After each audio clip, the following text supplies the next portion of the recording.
नमस्कार। स्वागत है आप सभी का YouTube चैनल के इस ऑनलाइन प्लेटफॉर्म पर। जैसा कि अभी तक हम लोग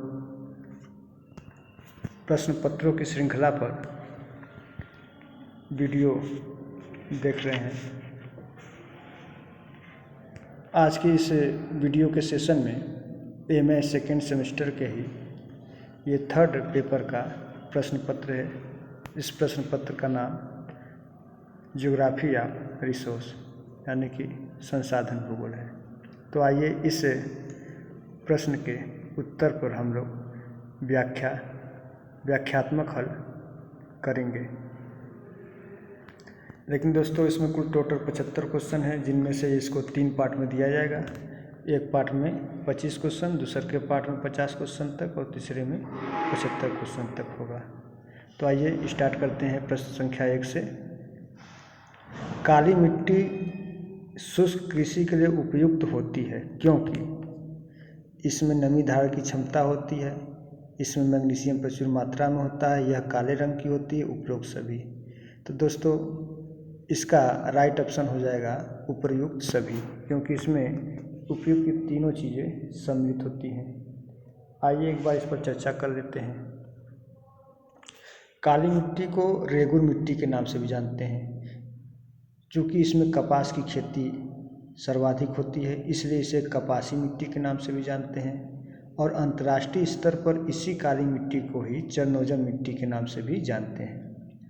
और चूँकि इस मिट्टी का निर्माण लावा के अपक्षय से हुआ है, इसलिए ये काले रंग की होती है। इसमें मैग्नीशियम, लोहा, चूना, पोटास, एल्युमिनियम आदि प्रचुर मात्रा में पाई जाती है। तो इस आधार पर इसका राइट आंसर हो जाएगा उपरोक्त सभी। दूसरे क्वेश्चन पर आते हैं। निम्न में से कौन सी मिट्टी प्रतिवर्ष नवीनीकृत होते रहते हैं? तो ऐसी कौन सी मिट्टी है जो हर साल नई होती रहती है? तो इसमें बांगर है, खादर है, डेल्टाइक है, उपयुक्त में से सभी है। तो इसमें जो खादर मिट्टी है, इसका प्रतिवर्ष जो है कि नवीनीकरण होता रहता है। तो इस आधार पर इसका राइट आंसर हो जाएगा खादर। आइए समझ लेते हैं कि ये बांगर और खादर मिट्टी क्या होती है। तो नदियों के बाढ़ के द्वारा जो प्रतिवर्ष नए नए मिट्टियों का निर्माण होता है, उसी को हम जो है कि खादर मिट्टी कहते हैं। तो खादर, जिसे हम नवीन जलोढ़ भी कहते हैं, तो खादर मिट्टियाँ बाढ़ के मैदानी क्षेत्रों में पाया जाता है, जहाँ प्रतिवर्ष बाढ़ के दौरान मिट्टी का नवीन परत का जमा होता रहता है, जिस कारण मिट्टी की उर्वरता भी बनी रहती है। बांगर मिट्टी, इन्हें पुराने जलोढ़ मिट्टी के नाम से भी जानते हैं। यह मिट्टी बाढ़ वाले क्षेत्रों से कुछ दूर ऊंचाई पर स्थित होते हैं, इसलिए यहाँ पर कैल्शियम कार्बोनेट की ग्रंथियाँ पाई जाती हैं और इनमें उर्वरता की मात्रा भी कम होती है, क्योंकि इनका बाढ़ के दौरान नवीनीकरण नहीं हो पाता है। तो इस आधार पर इसका राइट आंसर खादर हो जाएगा। तीसरा क्वेश्चन है, विश्व में कोयले का सर्वाधिक उत्पादन करने वाला देश कौन सा है? तो वर्तमान में विश्व में सर्वाधिक कोयले का उत्पादन करने वाला देश चीन है। तो इसका राइट आंसर हो जाएगा चीन। और दूसरे नंबर पर संयुक्त राज्य अमेरिका है। अगले क्वेश्चन पर चलते हैं। ग्रांड बैंक स्थित है। तो ये ग्रांड बैंक उत्तरी पश्चिमी अटलांटिक महासागर में स्थित है। तो इसका राइट आंसर हो जाएगा उत्तरी पश्चिमी अटलांटिक महासागर।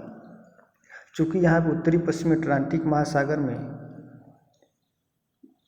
दो विपरीत स्वभाव वाली महासागरीय धाराएं आकर के मिलती हैं। उत्तर से आने वाली लेब्राडोर की धारा और दक्षिण से जाने वाली गल्फ स्ट्रीम की धारा जब दोनों मिलती हैं, तो वहाँ पर तापीय व्युत्क्रमण होता है, जिस कारण से वहाँ पर प्लैंकटन का निर्माण होता है। और ये प्लैंकटन मछलियों का प्रिय भोजन होता है और मछलियाँ उसको खाने के लिए वहाँ आती हैं, जिस कारण से वहाँ पर मछलियों का उत्पादन अधिक होता है। और ये जहाँ पे दोनों धाराएं मिलती हैं, वो धाराएं जहाँ पर मिलती हैं, उन्हीं को हम एक बैंक के नाम से जानते हैं। उन्हीं बैंक को हम ग्रांड बैंक कहते हैं।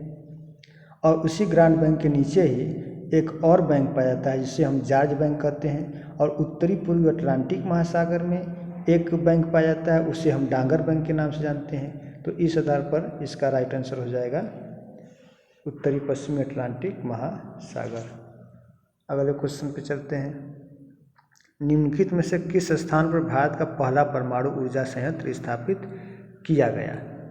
तो भारत में जो पहला परमाणु ऊर्जा संयंत्र स्थापित किया गया था वो महाराष्ट्र के तारापुर में स्थापित किया गया था।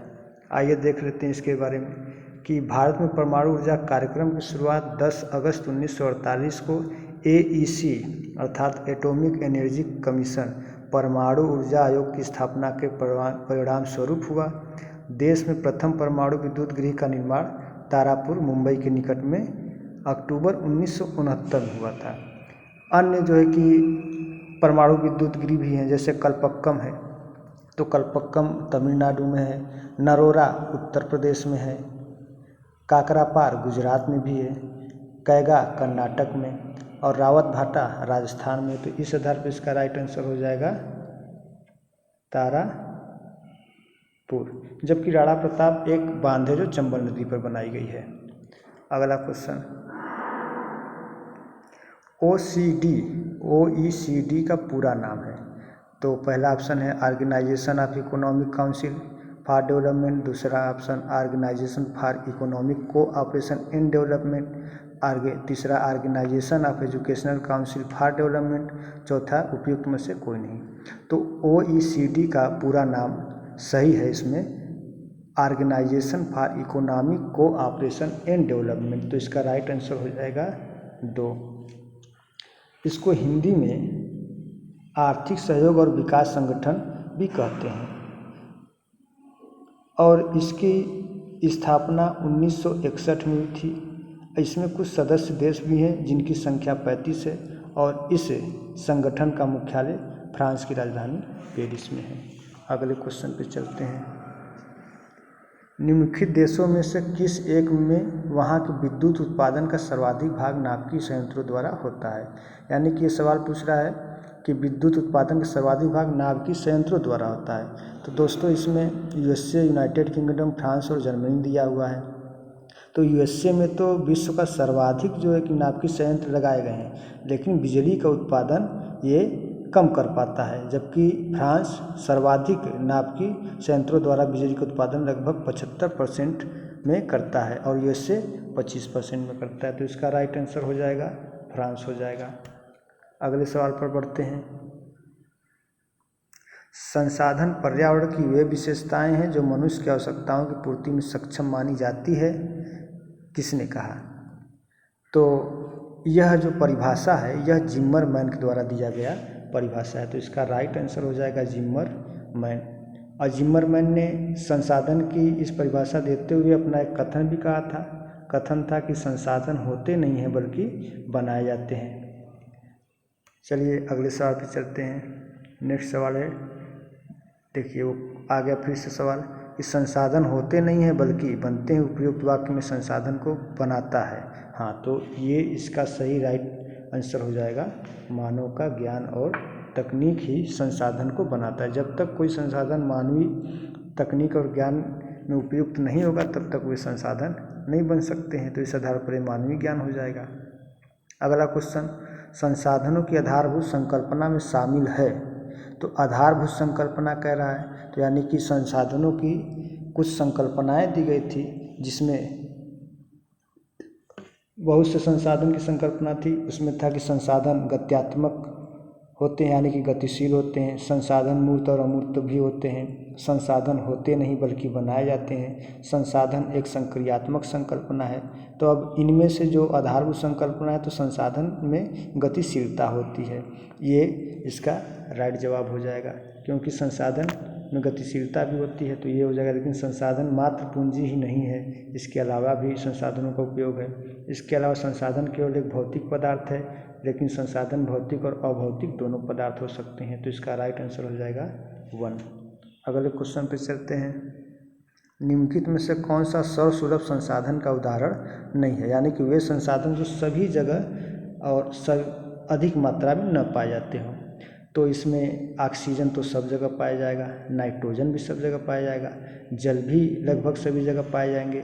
लेकिन जो क्रायोलाइट है, यह क्रायोलाइट एक ऐसा संसाधन है जो मात्र एक ही जगह पाया जाता है और यह अंटार्कटिक महाद्वीप पर पाया जाता है। तो इसका राइट आंसर हो जाएगा क्रायोलाइट। अगला सवाल पे चलते हैं। वह तत्व जिसे भविष्य में उपयोग में लाया जा सकता है कहलाता है।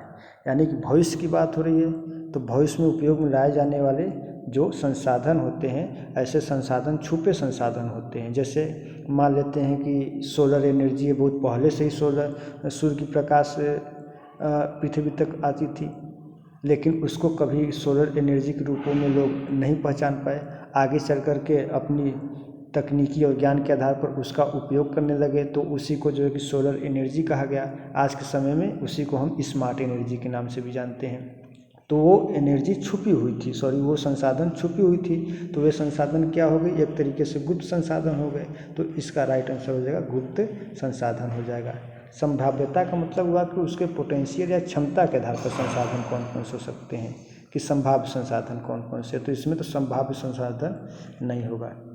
अद्वितीय संसाधन भी कोई संसाधन इनमें से नहीं होगा। तो राइट आंसर हो जाएगा गुप्त संसाधन। अगले सवाल पे चलते हैं कि संसाधन संरक्षण का अर्थ है। तो संसाधन संरक्षण यानी का अर्थ पूछ रहा है, तो इसमें इन चारों में सबसे सर्वाधिक इसका जो आंसर होगा वो संसाधन की बुद्धिमत्ता पूर्ण उपयोग होगा। तो इसका राइट आंसर हो जाएगा 2। उसके आगे संसाधनों की जननी किसे कहते हैं। तो संसाधनों की जननी, अभी जिम्मरमैन ने जैसे कहा था कि संसाधन होते नहीं बल्कि बनाए जाते हैं। तो संसाधन कब बनेंगे, जब संसाधन पर मानवीय ज्ञान और तकनीक का जो है कि जब उस पर उपयोग होगा। तो इस प्रकार से संसाधन की जननी मानव का ज्ञान और तकनीक होगी, क्योंकि मानव का ज्ञान से बड़ा संसाधन कोई नहीं। अगले सवाल पे चलते हैं। जीवाश्म संसाधन का उदाहरण है। तो जीवाश्म संसाधन का इनमें सबसे अच्छा उदाहरण जो है वो कोयला है।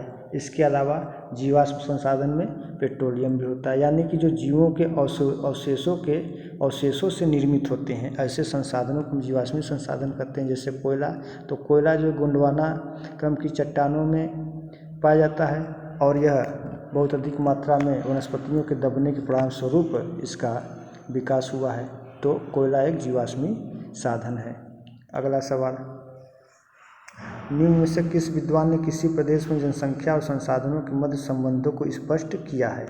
तो जनसंख्या और संसाधन प्रदेशों को सर्वप्रथम एकरमैन ने सन 1970 में जो है कि कुल 5 प्रकारों में विभक्त किया था।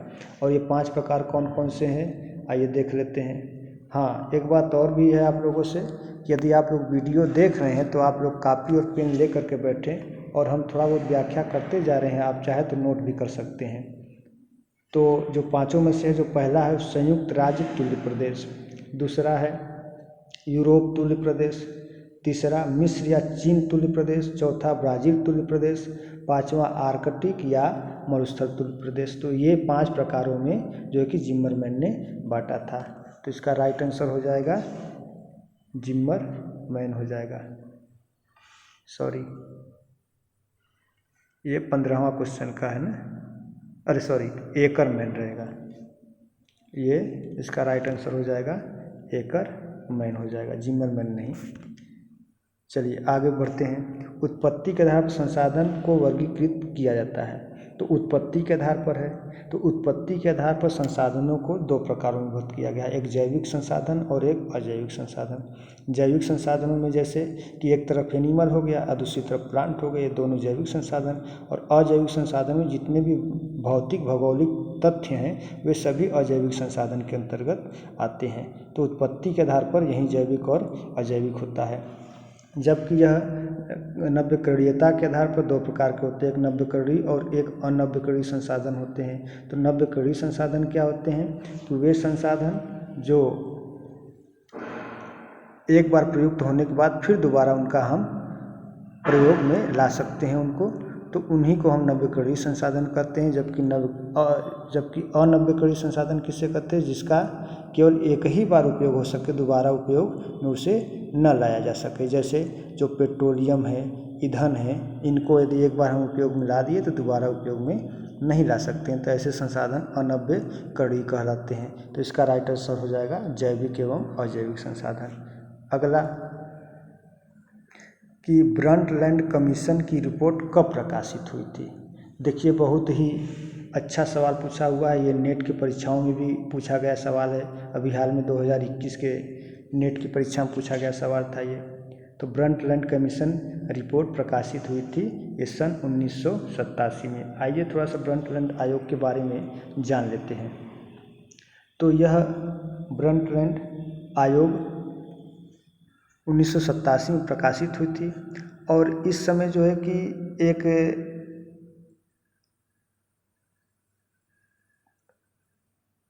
पत्रिका भी आया हुआ था जिसके शीर्षक का नाम था आवर कॉमन फ्यूचर, यानी कि हमारा साझा भविष्य, जो ब्रंटलैंड रिपोर्ट 1987 में संयुक्त राष्ट्र के ब्रंटलैंड आयोग द्वारा जारी किया गया था। अब देखिए ब्रंटलैंड आयोग का नाम किसी व्यक्ति के नाम पर पड़ा है, यानी कि कह सकते हैं कि ब्रंटलैंड आयोग की अध्यक्षता नॉर्वे के पूर्व प्रधानमंत्री ग्रो हार्लेम ब्रुंटलैंड ने किया था। तो उन्हीं के नाम पर इसका नाम ब्रंटलैंड आयोग रखा गया। और आवर कॉमन फ्यूचर यानी कि जो हमारा साझा भविष्य है वो ऑक्सफोर्ड विश्वविद्यालय से प्रकाशित किया गया था और इसी रिपोर्ट के बाद ही सतत पोषणी विकास की अवधारणा अस्तित्व में आई थी। आइए अगले सवाल पर चलते हैं। सवाल नंबर 19 है कि पृथ्वी पर संसाधनों का असमान वितरण है क्योंकि विभिन्न प्राकृतिक परिस्थितियों के कारण, विकास के स्तर के कारण, तकनीकी स्तर के कारण, उपरोक्त में सभी। तो इन चारों में आप सभी को लगा दीजिए, ये राइट आंसर है उपरोक्त सभी। तो विभिन्न प्राकृतिक परिस्थितियों का कारण भी है, विकास के स्तर के कारण भी है और तकनीकी स्तर के भी कारण, तो इनमें उपरोक्त सभी हो जाएगा राइट आंसर। अगले सवाल पर चलते हैं कि चेन्ना नामक स्थानांतरशील कृषि कहाँ की जाती है। तो ये स्थानांतरशील कृषि होती है। क्या होता है स्थानांतरशील कृषि? ये आदिम जनजातियों के द्वारा की जाने वाली एक खेती होती है जिसमें वनस्पतियों को काटा जाता है, फिर उन्हें जलाया जाता है, फिर वहाँ पर कृषि की जाती है। इस प्रकार से इसे हम कर्तन और दहन की कृषि भी कहते हैं। इन्हें अलग अलग देशों में अलग अलग नामों से जाना जाता है। जैसे चेन्ना, तो चेन्ना श्रीलंका में, भारत में तो भारत के उत्तरी पूर्वी राज्यों में जो कृषि की जाती है स्थानांतरशील कृषि, उन्हें हम झूमिंग कृषि के नाम से जानते हैं। चूँकि भारत से सटा हुआ बांग्लादेश उत्तरी पूर्वी राज्यों से, तो वहाँ पर भी बांग्लादेश में भी जो स्थानांतरशील कृषि होगी वह झूमिंग कृषि प्रकार की होगी। अब मलेशिया में और इंडोनेशिया में इसे हम लादांग कृषि के नाम से जानते हैं। तो इसका राइट आंसर क्या हो जाएगा? चेन्नई का श्रीलंका हो जाएगा। अगले क्वेश्चन पर आते हैं कि लौह इस्पात उद्योग को प्रभावित करता है। तो ये लौह इस्पात उद्योग को कच्चा माल प्रभावित करेगा, बाजार भी प्रभावित करेगा, शक्ति के साधन भी प्रभावित करेगा। इसके अलावा भी बहुत सारे कारक हैं जो प्रभावित कर सकते हैं, जैसे पूंजी प्रभावित कर सकता है, परिवहन प्रभावित कर सकता है। तो इस आधार पर इसका राइट आंसर हो जाएगा ये चारों सभी हो जाएंगे। अगला सवाल 22 नंबर, वे उद्योग जिनमें घर पर ही वस्तु तैयार की जाती हैं कहलाते हैं। तो उद्योगों का भी देखिए कुछ न कुछ वर्गीकरण किया गया है। जैसे कुछ स्वतंत्र उद्योग होते हैं, कुछ लघु उद्योग होते हैं, कुछ बृहद प्रकार के उद्योग होते हैं, कुछ कुटीर उद्योग होते हैं। तो आइए इन उद्योगों पर चर्चा कर लेते हैं। तो कुटीर उद्योग किसे कहते हैं? कि ऐसे उद्योग जो बहुत ही छोटे रूप में हो और घर घर में की जाती हो। जैसे बहुत पहले कपड़े की कढ़ाई और बुनाई घरों घरों में की जाती है, आज भी कहीं ना कहीं की जा रही है। तो ऐसे उद्योगों को हम कुटीर उद्योग कहते हैं। तो इसका राइट आंसर हो जाएगा कुटीर उद्योग। इसके अलावा लघु उद्योग क्या है? तो ये उस उद्योग में लगे हुए व्यक्तियों की संख्या के आधार पर है। तो यानी कि जहाँ भी व्यक्तियों की संख्या 10 से 20 हो जाए तो वो लघु उद्योग हो जाएगा। यदि वहीं संख्या बढ़ करके 100 से 200 हो जाए तो वो बृहद उद्योग हो जाएगा। तो ये लघु उद्योग और बृहद उद्योग व्यक्तियों की संख्या के आधार पर है। अब स्वतंत्र उद्योग क्या होते हैं? कि ऐसे उद्योग जो स्वतंत्र होते हैं, यानी कि उन पर बहुत से कारकों का प्रभाव न पड़ता हो, तो ऐसे उद्योग स्वतंत्र उद्योग कहते हैं। जैसे कहीं भी हम उस उद्योग को स्थापित कर सकते हैं। जैसे इलेक्ट्रिसिटी इंडस्ट्रियल हो गया। तो इलेक्ट्रिसिटी इंडस्ट्रियल क्या है? यह एक प्रकार का स्वतंत्र उद्योग का उदाहरण है। आगे चलते हैं कि सूती वस्त्र उद्योग की स्थापना हेतु आवश्यक भौगोलिक कारक है। तो सूती वस्त्र की स्थापना हेतु आवश्यक भौगोलिक कारक तो कच्चा माल भी है, बाजार भी है, यातायात के साधन भी है और जल की प्रचुर मात्रा भी है। तो इनमें से ये सभी हो जाएगा, ये सभी हो जाएगा। अगले क्वेश्चन पर आते हैं। डी विटलिसी ने विश्व को कितने कृषि प्रदेशों में बांटा था? तो विटलिसी ने विश्व को सर्वप्रथम 1936 में कुल 13 कृषि प्रदेशों में बांटा था।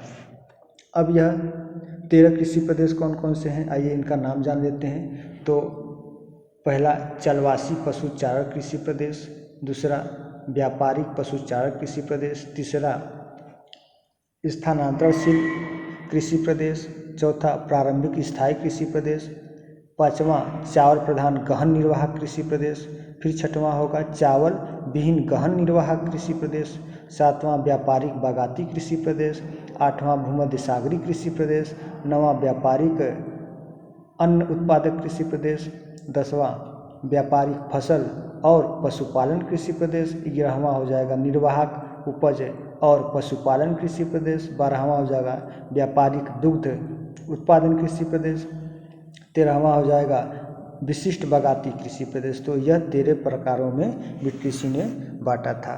अगला सवाल पर आते हैं कि डी विटलिसी के कृषि प्रदेशों में शामिल है। तो देखिए अभी जैसा कि हमने 24 नंबर के क्वेश्चन पर अभी चर्चा किया था, तो उन्हीं में देखिए इसका जवाब मिल गया कि स्थानांतरणशील कृषि प्रदेश तो उन 13 में है ही। धान प्रधान गहन कृषि प्रदेश यानी जिसको हम चावल प्रधान गहन निर्वाह कृषि प्रदेश कहेंगे, वो भी शामिल है। भूमध्य सागर कृषि प्रदेश भी शामिल है। तो इस आधार पर इसका राइट आंसर हो जाएगा उपरोक्त सभी हो जाएगा। और हाँ दोस्तों,